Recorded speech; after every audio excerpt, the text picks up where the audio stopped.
Welcome to the eerie hour. Some places don't just haunt you, they wait. They sit dormant, their ancient timbers sighing under indifferent skies, collecting dust and secrets until a new step falls upon their thresholds.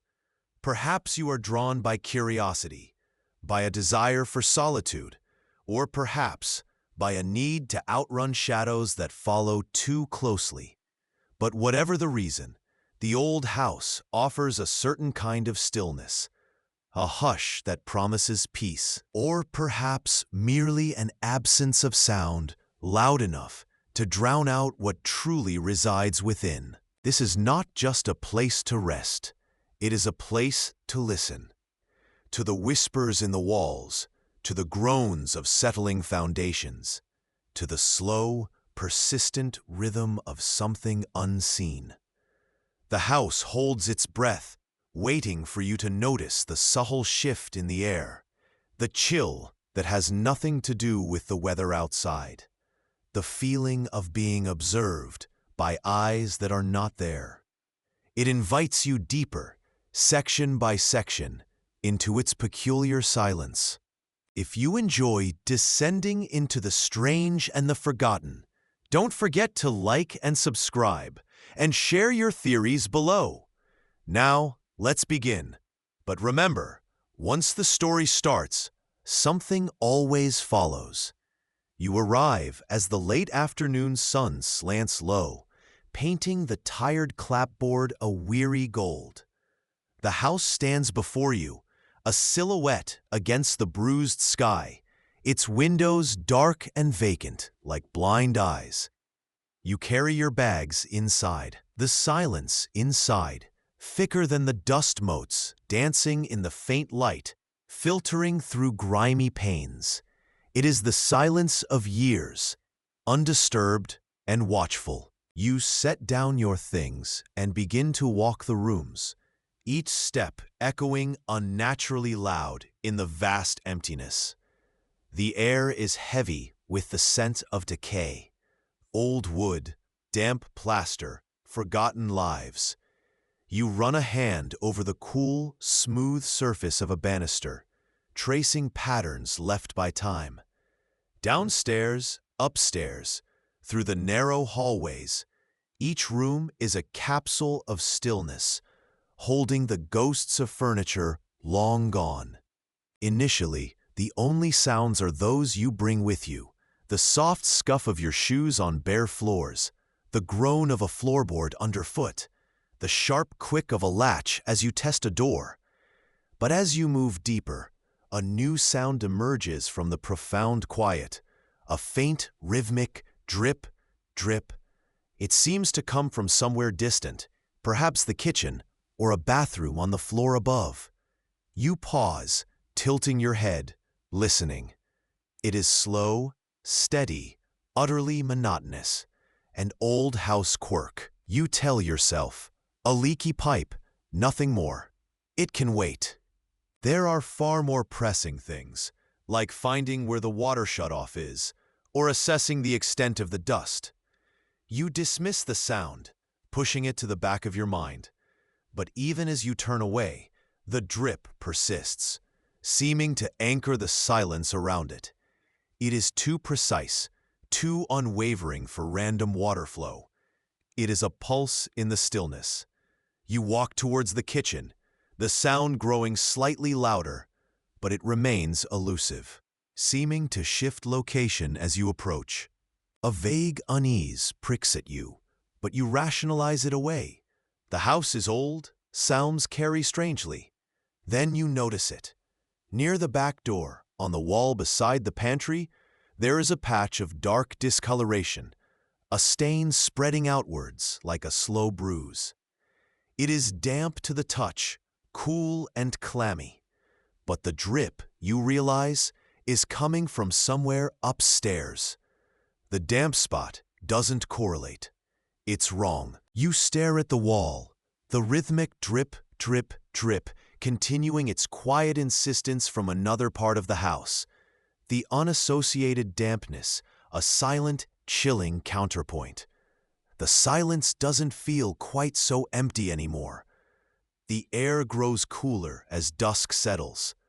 The single light you manage to turn on in the hallway casts long, dancing shadows that seem to move just at the edge of your vision. You try to ignore the persistent drip, focusing instead on unpacking a few essentials. But the sound has lodged itself in your awareness, a quiet metronome measuring the oppressive silence. It feels closer now, though you haven't moved. Or perhaps the silence itself has compressed, bringing everything within its reach. You walk back towards the kitchen, towards the perceived source of the sound. The floorboards creaking warnings you ignore. The damp spot is still there, darker now in the dim light, its edges blurred and indistinct. It seems to pull at the shadows. You find the kitchen sink, the pipes beneath, but hear nothing there. The drip is elsewhere, still maddeningly just out of reach. You turn on the faucet, let the water run, hoping to mask the sound or perhaps identify its source by comparison. But the faucet water rushes, gurgles, and stops, and the drip, drip, drip continues its solitary beat, unchanged, unaffected. It is not plumbing.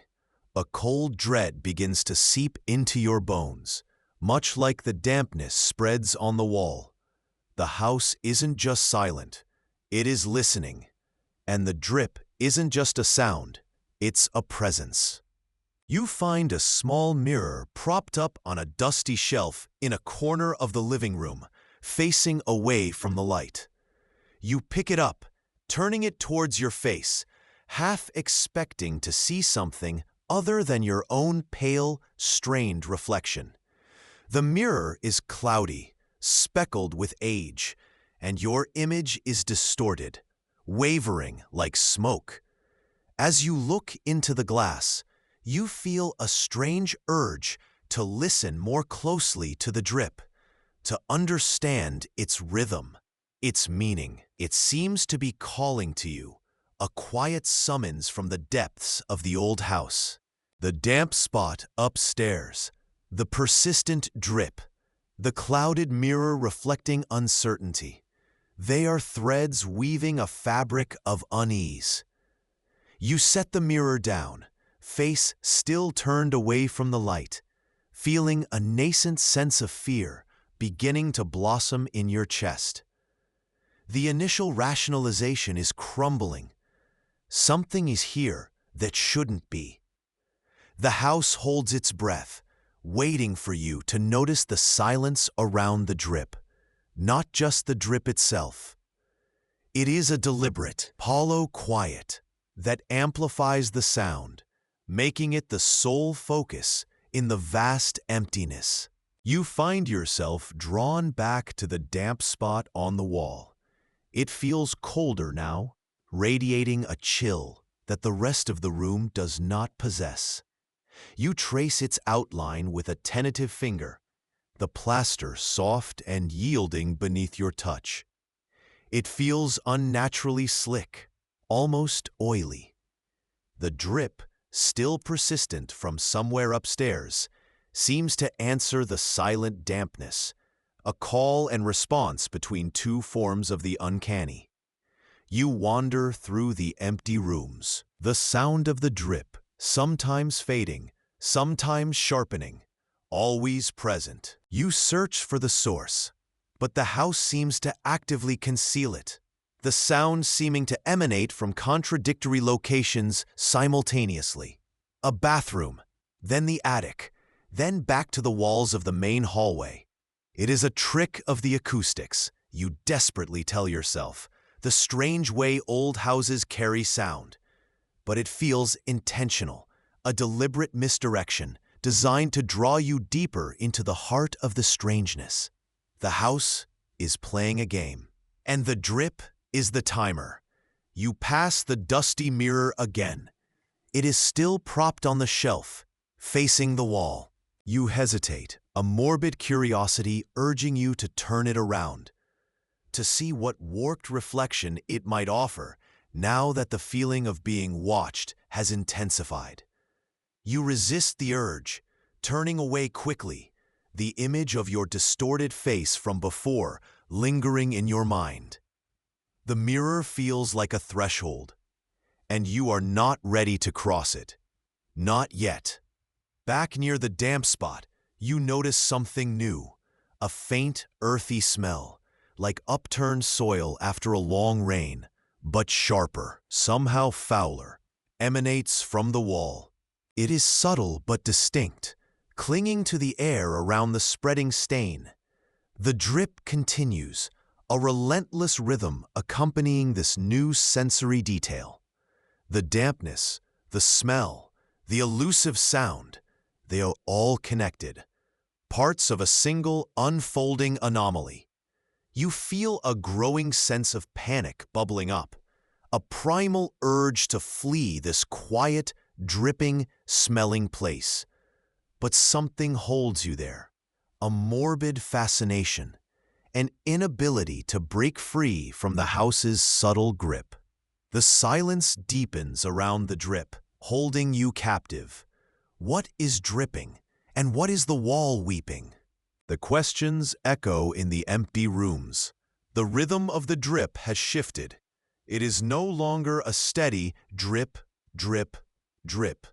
It is faster now, urgent, like hurried footsteps on a wet pavement. Drip, drip, drip, drip, drip, drip. It draws you upstairs, its source seemingly fixated on the landing at the top of the main staircase. You ascend slowly, each step a creak that answers the sound above.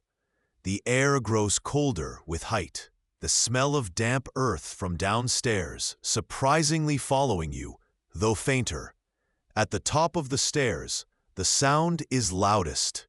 You stand on the landing, surrounded by closed doors, and listen. It comes from behind the door directly in front of you. You reach out, hand trembling slightly, and grasp the cold metal doorknob. It is locked. Of course. All the doors upstairs seem to be locked or swollen shut with age. The drip pounds on the other side, a furious, insistent beat. It sounds like it's hitting a wooden surface, maybe a floorboard, perhaps a basin. You look around the landing. To your left, a tall, narrow mirror hangs on the wall, its glass dark with age and neglect. You haven't noticed it before. You walk towards it, the furious dripping behind the locked door momentarily forgotten in the face of this new object. Your reflection stares back, thin and pale, eyes wide with apprehension. But as you watch, your reflection seems to shift. The angle of its head is slightly off, its eyes fixed not on your eyes, but on something behind you, something you cannot see. But chill crawls up your spine. The reflection's lips part, just a fraction, and for a second, you think you see movement in the dark depths of the mirror, a swirling, indistinct shape. The furious drip, drip, drip behind the locked door stops abruptly. The sudden silence is more terrifying than the noise. You snap your head around, away from the unnerving mirror, listening. Nothing. Only the heavy, expectant silence of the house. You look back at the mirror. Your reflection is normal again. Just your own scared face looking back at empty air. But the feeling of being watched intensely persists. The dampness downstairs, the rhythmic dripping that led you here, the unsettling reflection, they are all part of the same insidious invitation. Why was the door locked? And what was dripping so desperately on the other side? The mirror offered a glimpse of something else. Something is locked in, or perhaps something is locked out. The silence after the dripping stopped is a living thing, pressing in on you from all sides. You stand on the landing, caught between the unnerving calm and the memory of the frantic drip, drip, drip behind the locked door. You try the doorknob again. Still locked, solid, unyielding. You press your ear against the wood. Nothing. Not a sound, not a breath, just the ancient silence holding court. You back away from the door, your eyes drawn back to the tall, dark mirror on the wall. It feels like the only other presence on the landing, a silent observer. You approach it cautiously, your own reflection, a hesitant figure in the aged glass. You study your image, then the space behind you in the reflection. Nothing seems out of place. Yet the memory of the distorted head angle, the subtle shift in the eyes, the fleeting movement in the depths of the glass, it lingers like a bad taste. You reach out a hand, hesitating just inches from the surface of the mirror. It feels cold, colder than the surrounding air. You press your palm against the glass.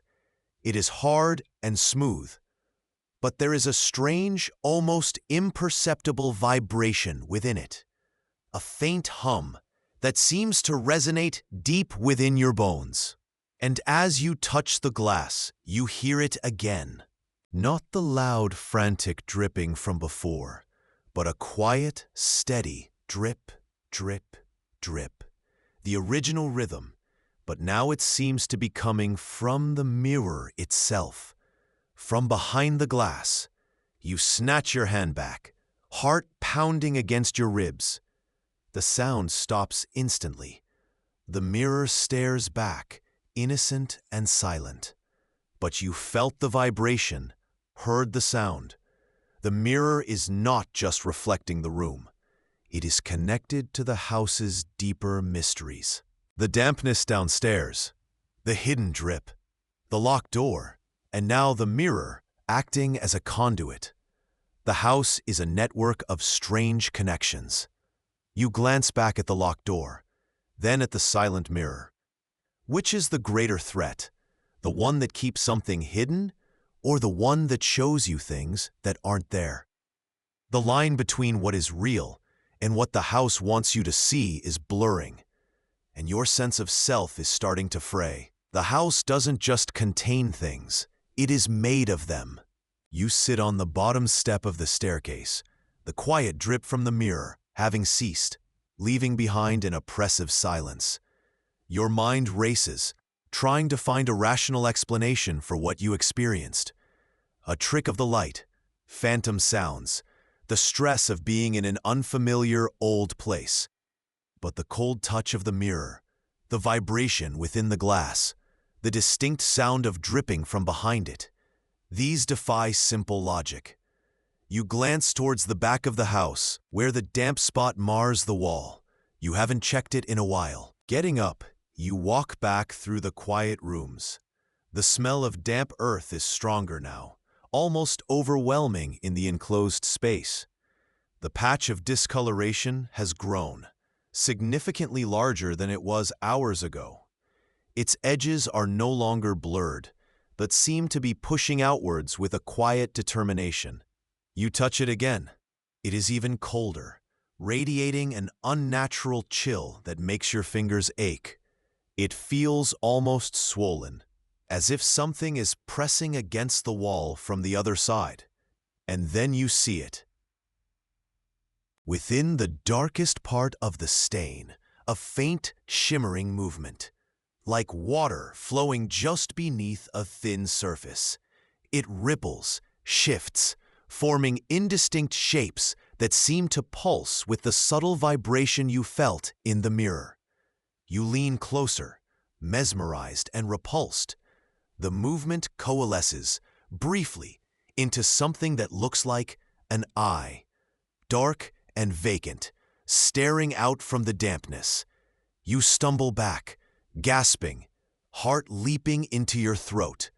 You stare at the wall, blinking, trying to clear your vision.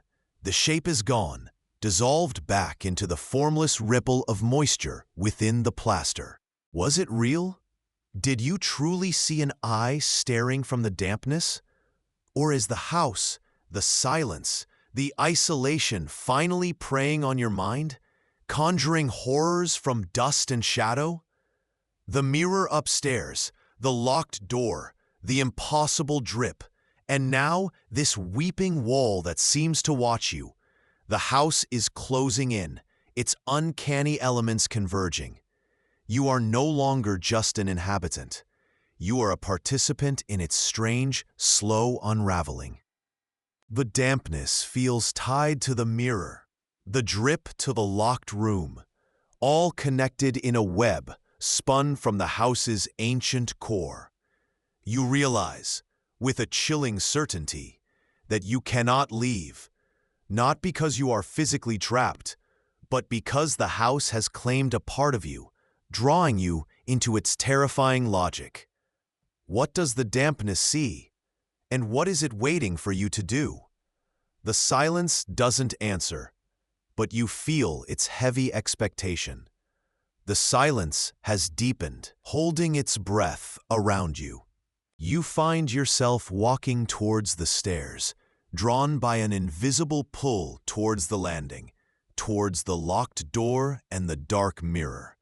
You know you shouldn't go, that each step takes you deeper into the house's grip, but resistance feels futile.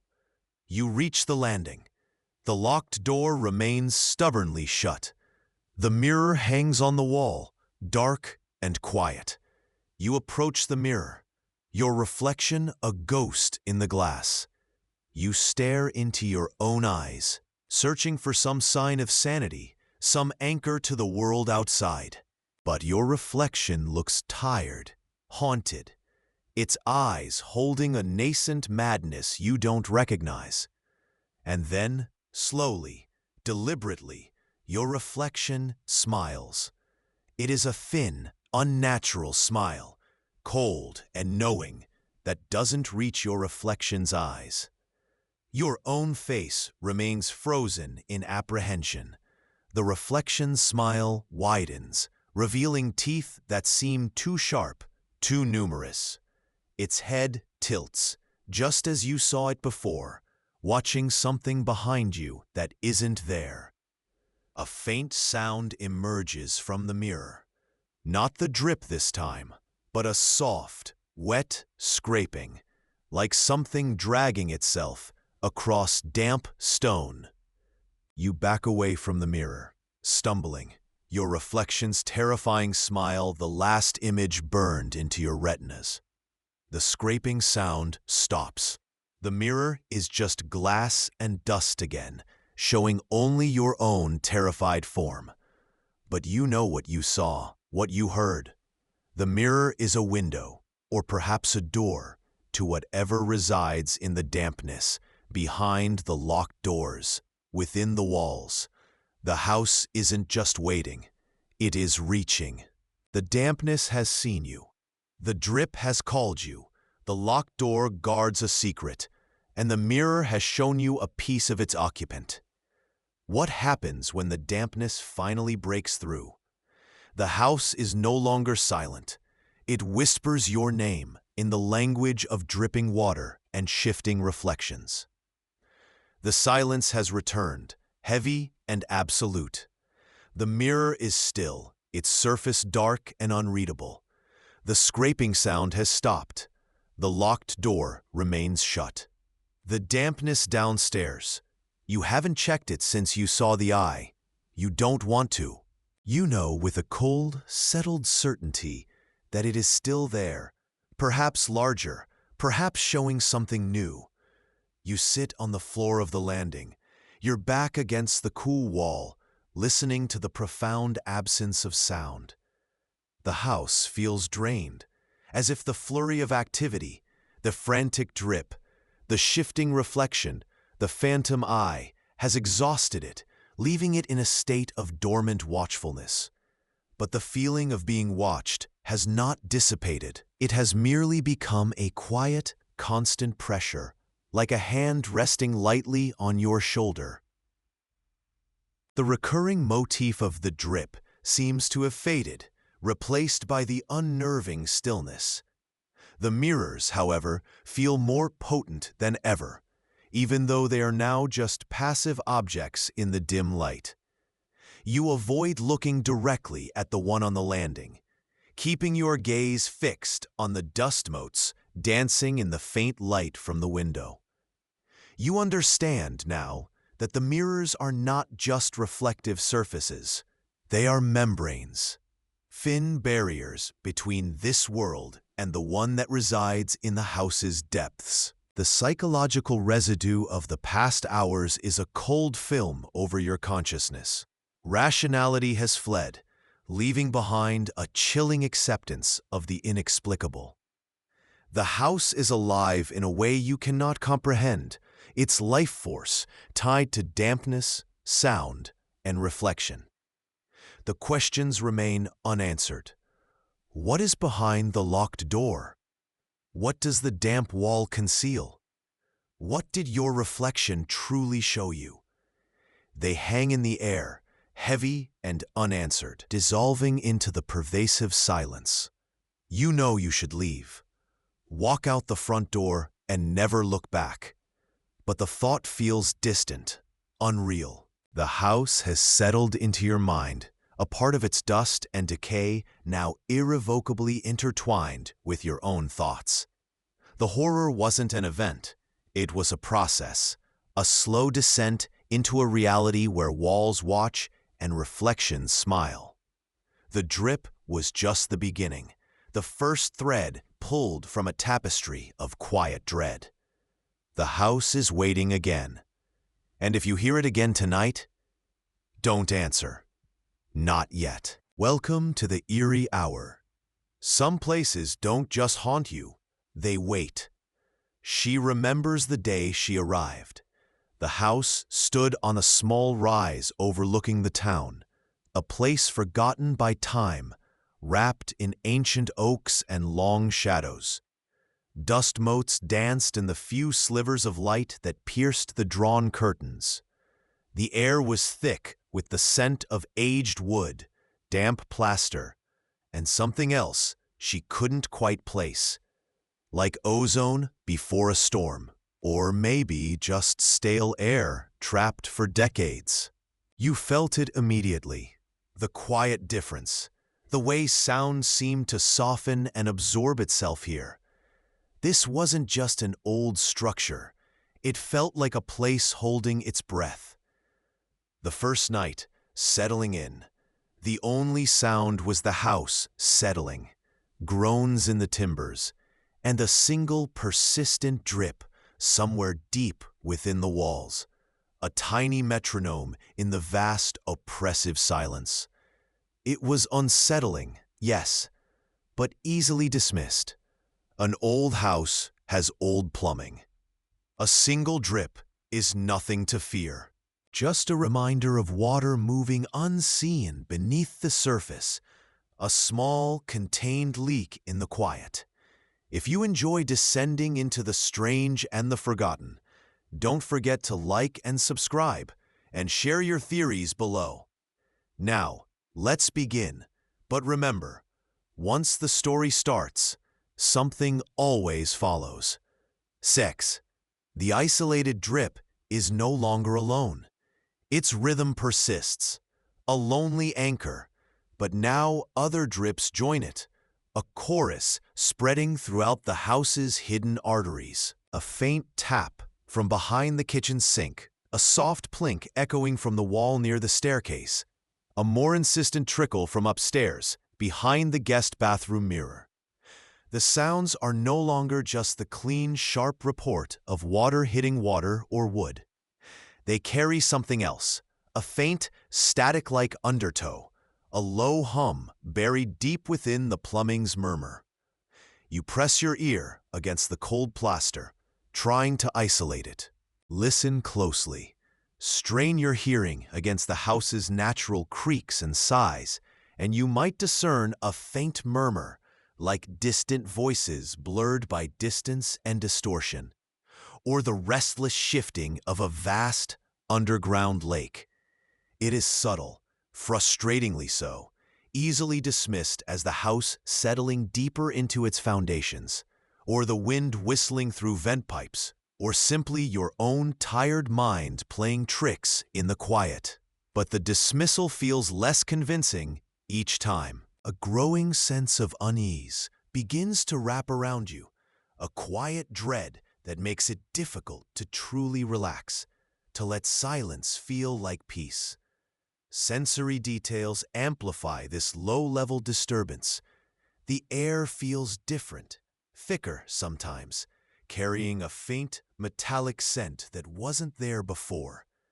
There are moments when the pressure in your ears seems to shift inexplicably, like descending in an airplane, coinciding with a surge in the faint, internal sound. This is where the confusion begins, the initial, unsettling self-doubt. Are you hearing things? Is the isolation getting to you? You try to ignore it, to rationalize the growing symphony of drips and the strange undertow as quirks of ancient pipes. It must be sediment, vibration, anything but that.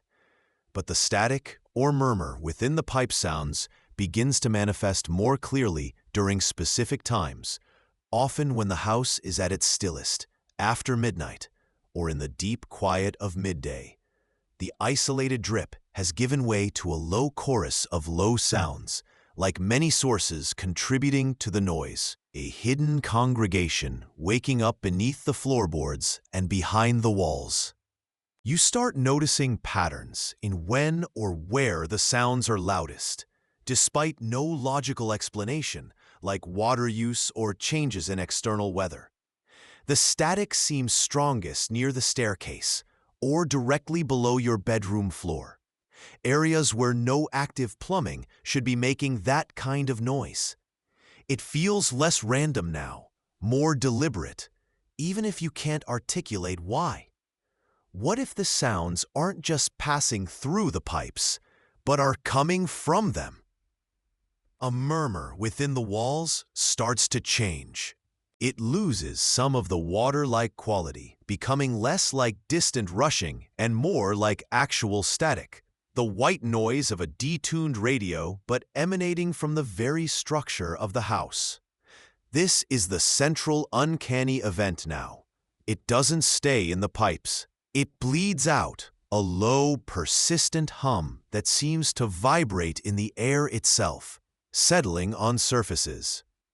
You run a hand along the wooden banister, and you could swear you feel a faint tremor, a low thrumming that resonates in your bones. The static isn't just a sound, it's a presence that fills the space. It feels cold, somehow, even in the warmer parts of the house. Your psychological fracture deepens into restless paranoia. Sleep offers little escape.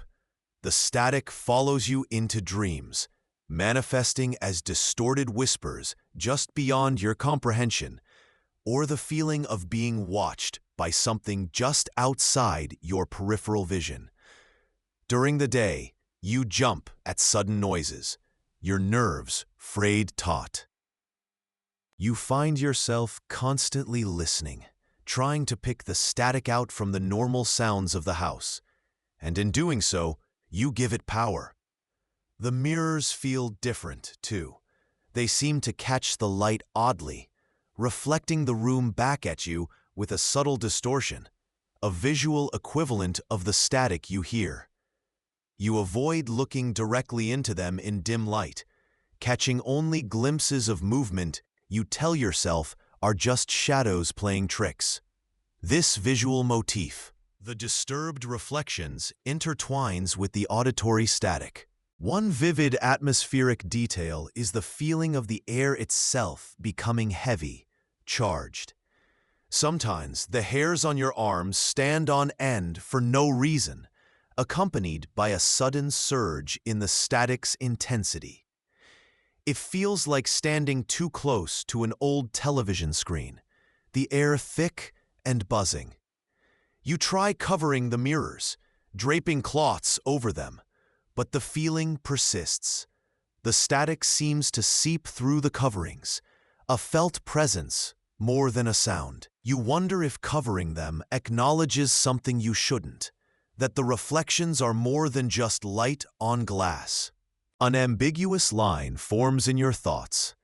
Is the house reflecting the sound, or is the sound reflecting something within the house? The patterns you noticed earlier become more pronounced. The static is loudest when you are still, when you are alone in a room, when you are thinking certain thoughts. It feels like it's responding. The static no longer just exists, it pulses. It has a rhythm now, a slow, uneven beat like a monstrous heart hidden within the walls. This pulsing is the new, escalating, uncanny event. It synchronizes with nothing you can identify, not your own heartbeat, not a clock, not any external noise. It simply is, a deep, resonant thrumming that makes the air vibrate and your teeth ache. The static intensifies with each pulse, a brief surge of white noise that then recedes back into the background hum, only to build again. You find yourself holding your breath unconsciously, waiting for the next pulse, dreading its arrival while simultaneously needing to know when it will come. The psychological fracture becomes a desperate need for control. You try to fight back against the feeling of being overwhelmed. You blast music, turn on every light, anything to drown out the pulsing static, but it seems to hum beneath it all, a persistent undertow. You start talking to yourself, whispering denials under your breath. It's just the house. It's old. Pipes. But the words feel hollow, unconvincing even to you. The mirror motif deepens its threat. In one mirror, in the hallway, the reflection seems to lag behind your movements by a fraction of a second, a chilling delay that makes your skin crawl. You stand still, and your reflection takes a moment longer to settle. Is it a trick of the light? Of your exhausted eyes? Or is something watching you from the other side? Something that doesn't quite keep up? The atmosphere grows more oppressive. The air doesn't just feel thick with static. It feels heavy, like a physical weight pressing down on you, making it hard to breathe deeply. There's a faint, metallic tang on your tongue now, like old coins or dried blood. The pulsing seems strongest in rooms with mirrors. You notice it most distinctly when you are near the hallway mirror or the large one in the bedroom. The mirrors feel like focal points, like nodes where the static gathers and intensifies. You trace the frame of the hallway mirror, the wood cool under your fingertips, feeling the faint vibration of the pulse beneath the surface. An ambiguous thought takes root. Perhaps the mirrors aren't reflecting you back anymore, but something else entirely, something that is also caught in the static. The pulses grow stronger, more defined. They no longer feel like simple surges of static, but like deliberate thuds, impactful beats that shake the floor faintly beneath your feet. And within the static between the pulses, the murmur isn't just distorted voices anymore. Isolated words begin to surface, fleeting fragments of sound that disappear before you can fully grasp them. This is the escalating uncanny event, the static gaining clarity, hinting at communication. A low whisper that sounds like a name, though you can't quite make it out. A sharp intake of breath, seemingly emanating from the wall next to you. A soft, scraping sound that seems to travel just behind you as you walk. Your psychological fracture breaks into moments of terrifying dissociation and delusion. You catch yourself responding to the sounds, whispering back questions into the empty air. What do you want? Who's there? You know you shouldn't, but the need to understand is overwhelming. You feel like you're losing time, finding yourself in a different room from where you remember being, with no memory of moving, The line between wakefulness and the static-filled dreams blurs completely. The mirror motif culminates in a moment of stark terror. You pass the hallway mirror during a strong pulse of static, and for a split second, the reflection looking back at you is not your own. The face is indistinct, shrouded in the static's haze, but the feeling is one of immense age and cold malevolence. Then, it's gone, replaced by your own pale, terrified face staring back. The atmosphere is now charged with palpable dread. The cold spots are no longer localized. The entire house feels unnaturally frigid. A deep chill that no amount of heating can dispel. The air tastes not just metallic, but faintly damp, like water that has been trapped underground for centuries. The static and the thrumming pulses are constant companions, a relentless assault on your senses. You try to ignore the mirrors completely now, averting your gaze, but you feel their presence. Feel the way the static seems drawn to them, vibrating around their edges. A question forms, both ambiguous and terrifying. If the reflection isn't me, then what am I seeing? Or perhaps, what is seeing through? The static pulses cease. The fragmented whispers go silent. The house falls quiet again. A sudden, deafening absence of the relentless noise that had filled every moment. This is the immediate aftermath, the unsettling calm after the storm. The silence is not peaceful. It is heavy, expectant, filled with the memory of sound. It feels worse than the noise somehow. You stand in the middle of the living room, straining your ears, but there is nothing.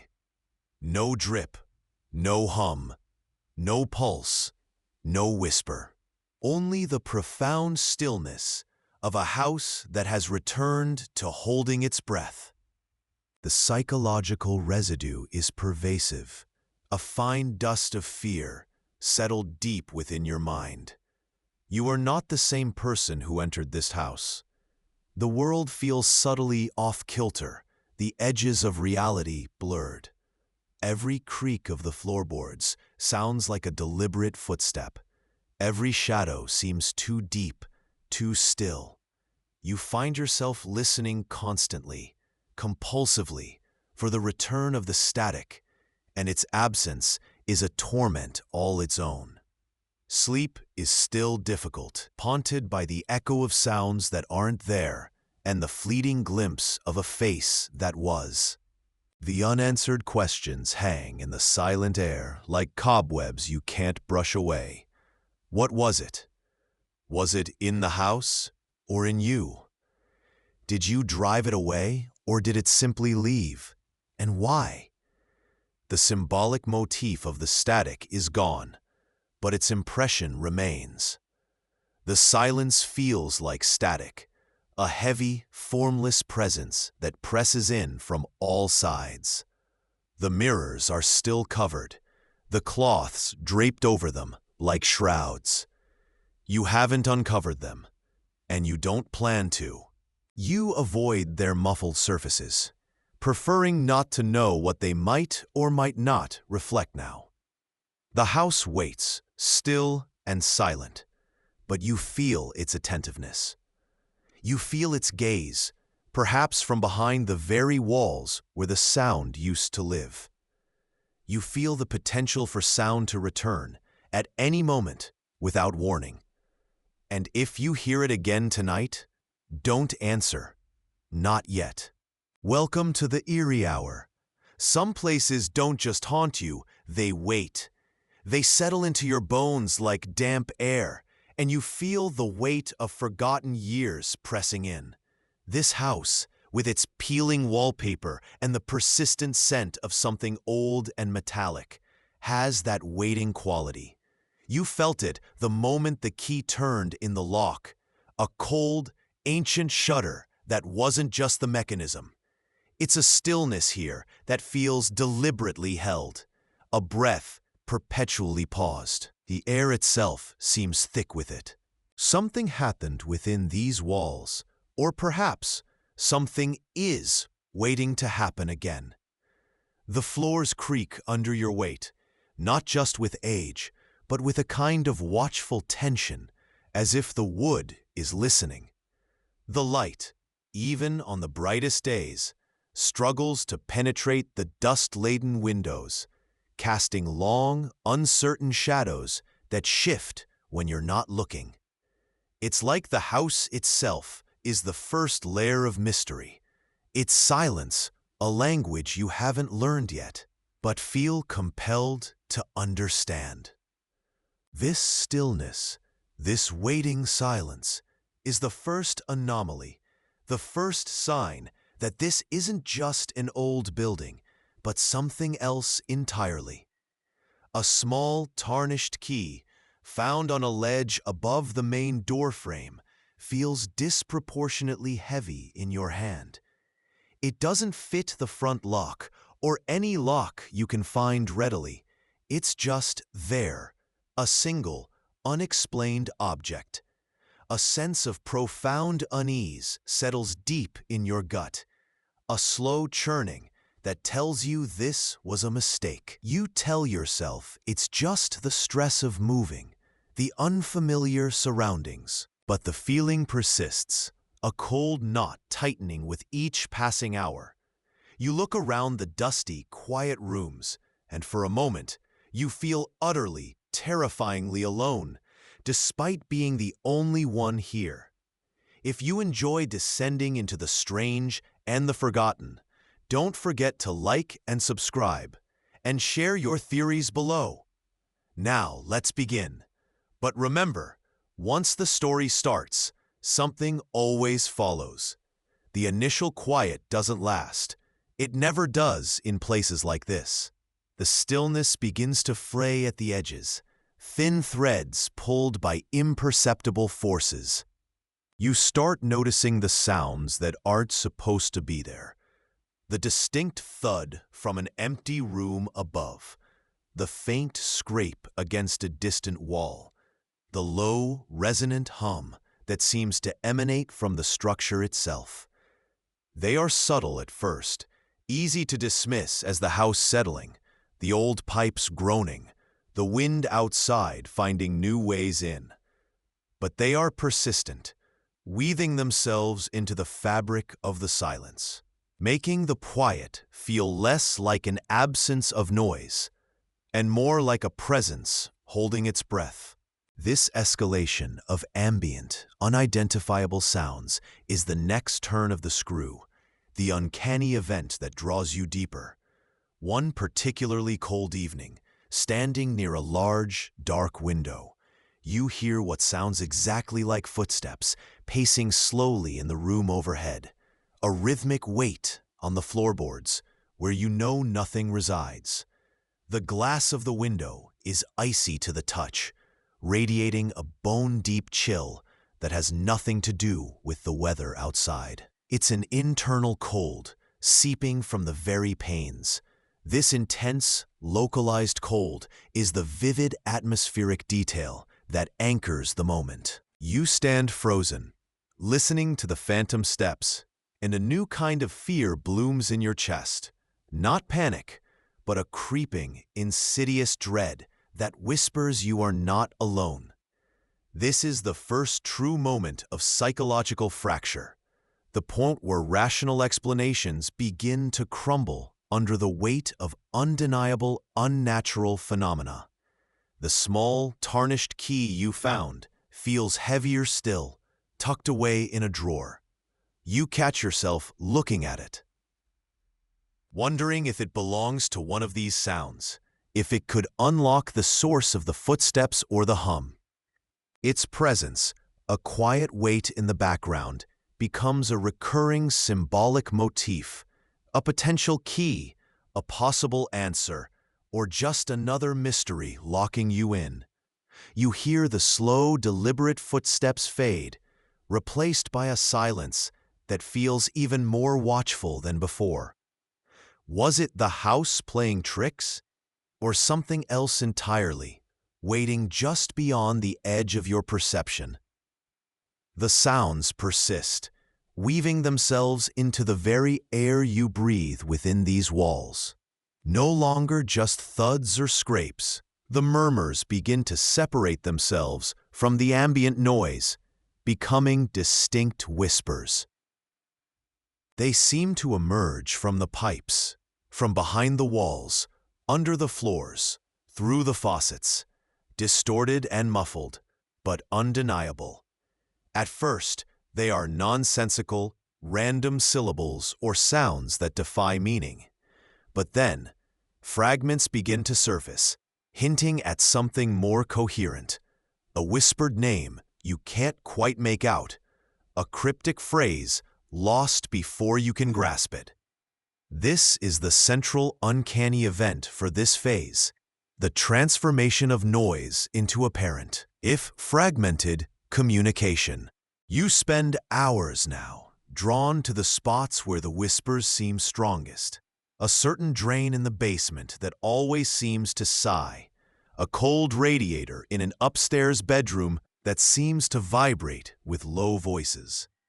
The feeling of being constantly listened to is almost palpable. A weight on your skin, a pressure in your ears. Sleep becomes a luxury you can rarely afford. Your nights spent straining to decipher the phantom voices.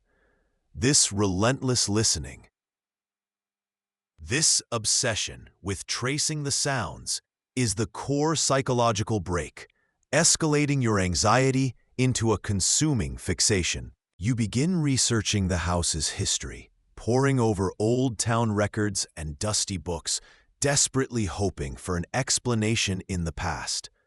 Did someone die here? Was there a strange incident? The paranormal core of the phenomenon reveals itself as the whispers gain apparent intelligence and structure, forming fragmented, ghost-like language. The rhythmic drip from an unseen leak and the constant low murmurs now carry a perverse meaning, as if the pipes themselves are becoming conduits for this chilling communication. The symbolic thread of the house's systems acting as vessels deepens. During your research, you find a faded newspaper clipping detailing a previous owner, a woman who vanished without a trace 50 years ago, alongside a cryptic entry in a local diary that mentions a hidden place of waiting accessed by a key. This is the foreshadowing. Now they speak in broken, halting sentences, sometimes repeating phrases, sometimes asking questions you can't comprehend, sometimes issuing chilling commands. They are no longer just sounds from the pipes. They are voices inside the house, inside the walls, perhaps even inside your own head. This direct, seemingly intelligent communication is the central uncanny event, escalating the horror beyond mere haunting into active intrusion. You find yourself drawn repeatedly to the cold radiator upstairs, pressing your ear against the metal, feeling a faint vibration that synchronizes with the voices. The cold isn't just on the surface now. It feels like it's emanating from within the wall behind it, a deep, unnatural chill that permeates the room.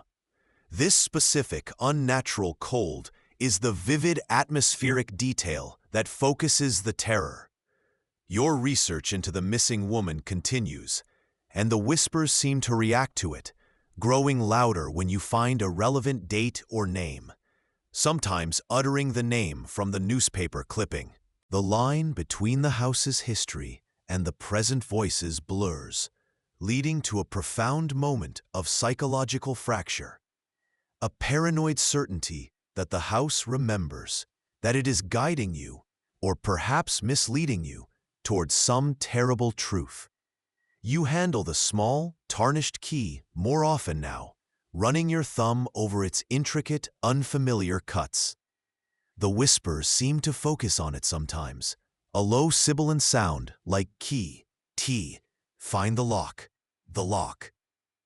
The key, the recurring symbolic motif, is no longer just an object. It is directly linked to the voices, an instruction or a taunt. Is the house telling you to find a place, or is it simply mocking your futile search? The whispers have stopped, abruptly. The sudden silence is not a relief. It's a vacuum, a terrible absence filled with anticipation. After days of constant voices, the quiet is deafening, oppressive. It feels like the house is holding its breath again, but this time with a menacing tension, like a predator before it strikes. This unnerving cessation of sound, after its persistent presence, is the central uncanny event, a change more terrifying than the noise itself. The air in the house feels thicker, heavier than ever, carrying a faint, metallic scent that wasn't there before, like old blood or rust. It clings to your tongue, a metallic, atmospheric detail that makes you feel like you're breathing in the house's secrets. The silence pushes you towards a breaking point, a moment of profound psychological fracture. Your mind, now accustomed to the constant noise, scrambles in the quiet. Was it all in your head? Was the research triggering hallucinations, or was the silence a signal, meaning you are about to find what the whispers were leading you to? You clutch the small, tarnished key tightly in your hand. It feels warm now, inexplicably, as if it's absorbing the silence or radiating something else. The key, the recurring symbolic motif, feels charged, active, no longer a passive object, but an instrument waiting for its purpose. The absence of voices feels like a challenge, a dare. Is the silence a sign of defeat, or the final dreadful step before revelation? Driven by the silence, you search the places the whispers seemed strongest, pressing against walls, tapping on floors, examining every inch of the cold radiator. And behind the radiator, almost entirely hidden, you find it. A small, rusted panel, flush with the wall, easily missed. The small, tarnished key slides into a tiny, unseen keyhole within the panel. It turns with a soft click, and the panel swings inward, revealing a dark, narrow cavity. This is the central, uncanny event. The discovery of a hidden space directly linked to the voices and the key. The air that rushes out is stale and cold, carrying that same metallic scent, but stronger now, thick with dust and age. The atmosphere is oppressive, heavy with the weight of years and secrets. Inside the cavity, nestled amongst cobwebs, is a small, leather-bound journal and a single child's doll with button eyes. The discovery itself is the moment of psychological fracture. Reading the faded, spidery handwriting in the journal details the experiences of the missing woman. Her growing fear, the whispers she heard, her feeling of being trapped, and finally, a desperate entry about hiding her key and her hope that someone would find it, understand, and free whatever the house held. The journal speaks of the house's breath and the things that swam in the pipes. The key, the recurring symbolic motif, has fulfilled its immediate purpose, unlocking a hidden truth.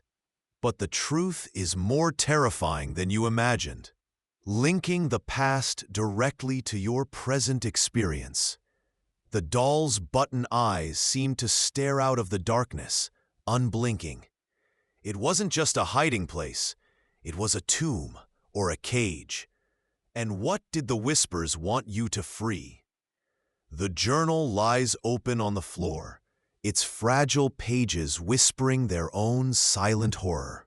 The hidden cavity is just a dark opening in the wall now, the doll and the key beside it. The house feels different. Lighter, perhaps, or just empty in a way it wasn't before. The oppressive silence remains, but it feels thinner, the tension subtly released, yet replaced by a profound sense of dread. This quiet aftermath, the shift in the house's atmosphere after the discovery, is the final state of the uncanny presence, gone or merely waiting again. The metallic scent has faded, replaced by the mundane dust of the house, yet the memory of it lingers in your senses. The psychological residue is heavy, a coating of trauma and unanswered questions that settle deep within you. What was truly released from that hidden space? Was it the woman's story, or something else entirely? You look at the small, tarnished key. It is just a key again, inert and cold, its mystery seemingly solved, its purpose fulfilled. Yet it feels like a permanent mark, a physical token of the strange descent. The doll's button eyes stare up from the floor, seeing nothing, revealing nothing, just a silent witness to a story that remains unfinished. The house is quiet now, but the silence is tainted, broken. Something was found, something was revealed, but understanding feels impossibly far away. You know that even if you leave, the house and its whispers, real or imagined, will always be a part of you now. The quiet holds a fragile peace, but you listen anyway, straining for a sound that might not come, but could. And if you hear it again tonight, don't answer. Not yet. The sound does not stay confined. It slithers out, a damp, earth-scented breath, escaping cracks, pooling in corners. Now the whispers are not only in the pipes, a resonant vibration through aged metal. They are in the air itself.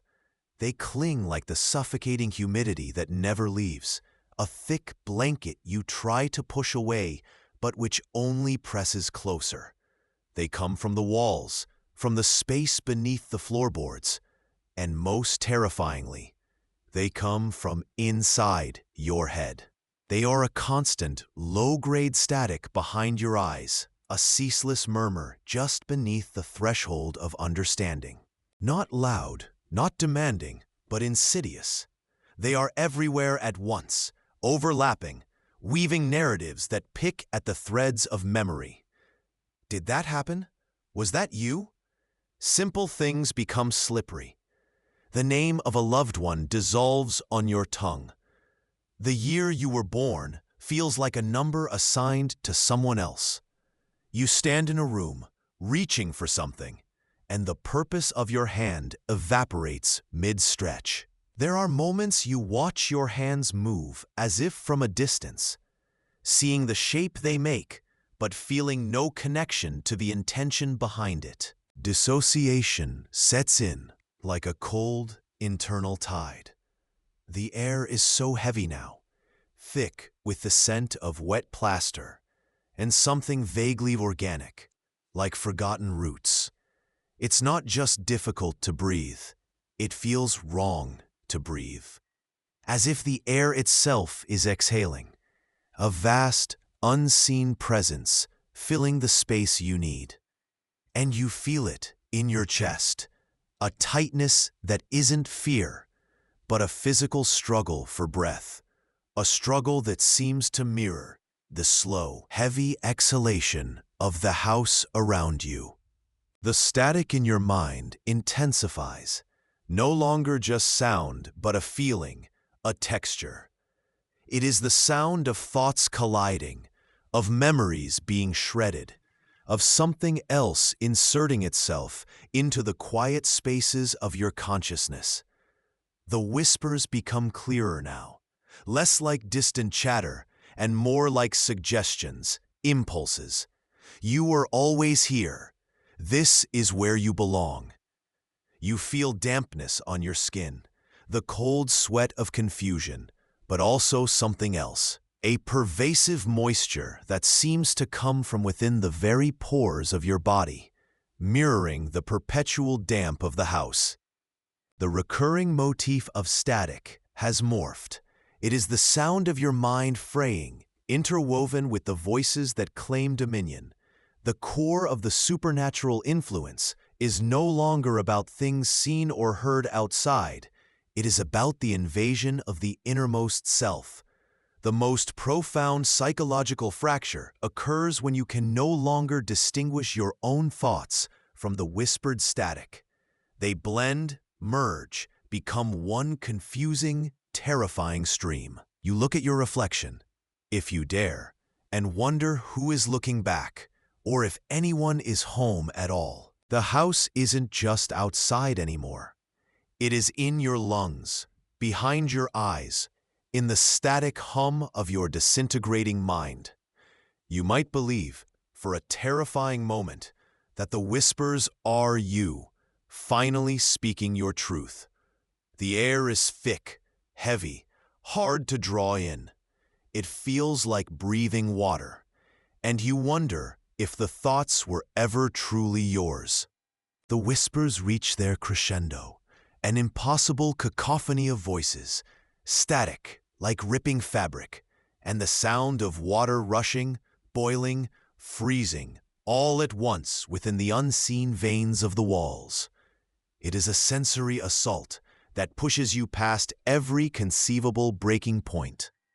The world outside this sound ceases to exist. There is only the overwhelming din, a pressure building behind your eyes, in your chest, everywhere at once. Your own thoughts are lost, drowned in the surge. You are no longer yourself, just a point in space, being crushed by a mountain of noise. Then, as abruptly as a snapped wire, it ceases. Not just stops, but is gone. Utterly, completely absent. The sudden void is more terrifying than the sound itself. It leaves an echo in your bones, a phantom vibration where identity used to be.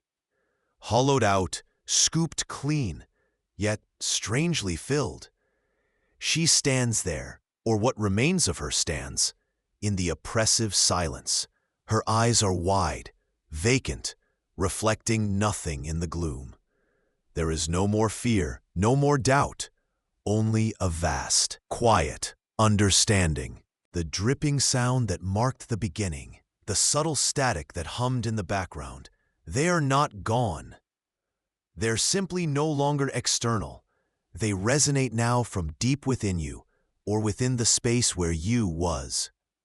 It is the house's breath, a slow, rhythmic pulse that is the only awareness left.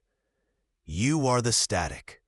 You are the slow, cold drip gathering in the dark places.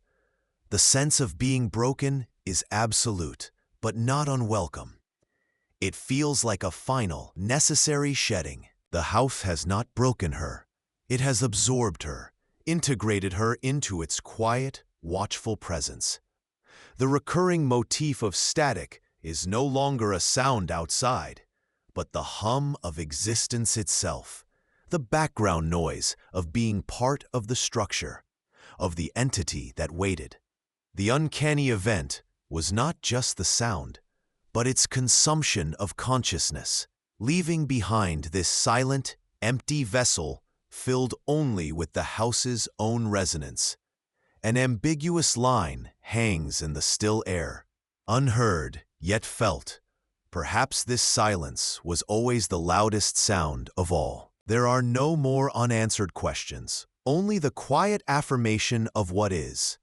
The horror is not over. It is transformed, internalized. She is not gone, not entirely. She is merely elsewhere, or everywhere. A stillness settles, deep and permanent.